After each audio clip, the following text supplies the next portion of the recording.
There are some specific events in the life of an encryption key that really have to drive selection of a new key. So specifically, there's one broad category with maybe the second one being maybe an example of the first, but anytime somebody with knowledge of the key, one of our key custodians, if you're talking about in a PCI terminology, requirement 3.6.8 under PCI version 3.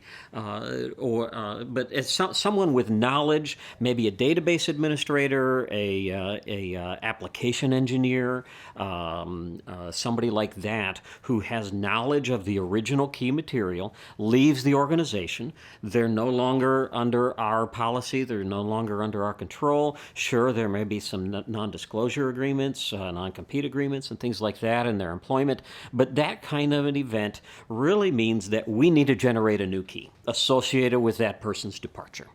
The second event, in a much broader example, or in a much broader statement, is when when the original key, we suspect that key has been compromised in some way.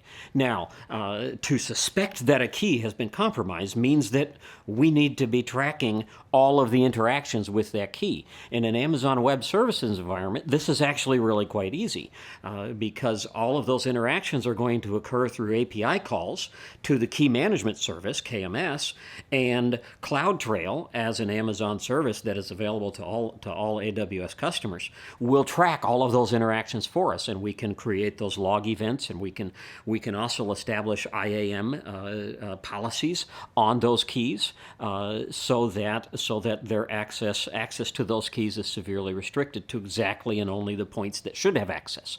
So between IAM policies and CloudTrail event logs, we'll be able to determine if we suspect that the key itself has been compromised. Those are really the two critical events that drive the immediate selection of a new key, not based on a crypto period, not based on quantity of data, not based on time, but rather actual events.